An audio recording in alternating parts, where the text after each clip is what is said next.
Hello YouTube family, 10 నిమిషాల్లో ఒక మంచి స్వీట్ రెసిపీ చూపిస్తాను. చాలా టేస్టీగా ఉంటుంది. తక్కువ పదార్థాలతో ఇంట్లో ఉన్న వాటితో చేసుకోవచ్చు. అదే సేమియా కేసరి. ఫస్ట్ అయితే కొంచెం నెయ్యి వేసుకొని సేమియా అనేది చక్కగా దోరగా వేయించుకోవాలి. ఇది వేగిపోయిన తర్వాత వేరే ప్లేట్లోకి తీసి పక్కన పెట్టేసి ఇదే బాండీలో ఇంకొంచెం నెయ్యి వేసుకొని డ్రై ఫ్రూట్స్ కూడా వేయించుకోవాలి. ఆ క్లిప్ అయితే మిస్ అయిపోయిందిలేండి. ఇప్పుడైతే వేయించుకునే పక్కన పెట్టేసుకొని అదే బాండీలో మనం అయితే వాటర్ వేసేసి బాయిల్ చేసుకుందాం. వాటర్ కొలత ఒక గ్లాస్ సేమియాకి 1 గ్లాసు 3/4 గ్లాసు వాటర్ వేసుకోవాలి. అంటే 1 3/4 గ్లాసు వాటర్ అనమాట. నేనైతే 2 గ్లాసులు తీసుకున్నాను.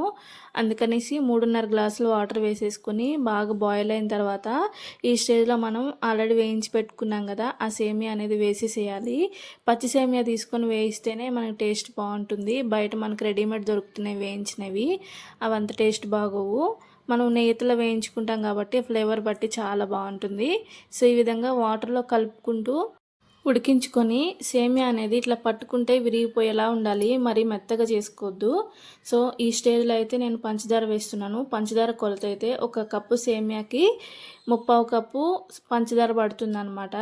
నేనైతే 2 కప్పులు తీసుకున్నా కాబట్టి 1.5 కప్పు పంచదార వేసేసుకొని ఈ విధంగా కలిపేసుకుంటున్నాను. మీరు ఒకవేళ స్వీట్ తక్కువ తింటే 1.5 వేసుకున్నా సరిపోతుంది. పంచదార వేసిన తర్వాత మళ్ళీ వాటర్ వస్తే కంగారు పడకండి, ఆ వాటర్ అంతా పాకంలాగా దగ్గరకు అయిపోతుంది. సో పంచదార వేసిన తర్వాత ఇట్లా కలుపుకుంటూ ఉండాలి, లేదంటే అడుగు పట్టేస్తుంది. ఇప్పుడు ఈ స్టేజ్లో మనం అయితే డ్రై ఫ్రూట్స్ వేయించి పెట్టుకున్నాం కదా, అవి వేసేసుకుందాం. డ్రై ఫ్రూట్స్ వేసాక చక్కగా అంతా కలిపేసుకుని ఒక 2 మినిట్స్ వెయిట్ చేయాలి. ఇంకా కొంచెంసేపు ఉడికిన తర్వాత స్టవ్ ఆఫ్ చేసుకుందాం. స్టవ్ ఆఫ్ చేసుకునే ముందు కొంచెం పాకంలో రావాలి, అది నేను మీకు చూపిస్తాను. అలా వచ్చిన తర్వాత స్టవ్ ఆఫ్ చేస్తే మనకు చక్కగా విడివిడిగా వస్తుందన్నమాట సేమియా.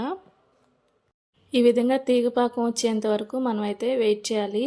ఈ తీగపాకం వచ్చిన తర్వాత ఇంకా గ్యాస్ స్టవ్ ఆఫ్ చేసేసుకోవడమే. కొంచెం చల్లారిందంటే మనకైతే విడివిడిగా అనిపిస్తుంది సేమియా. చూడండి, ఇప్పుడు ఇదైతే స్టవ్ ఆఫ్ చేసిన తర్వాత చల్లారిన తర్వాత అనమాట, చాలా బాగుంటుంది. ఇంకొక వైపు ఇంకో ప్రసాదం చేస్తున్నాను.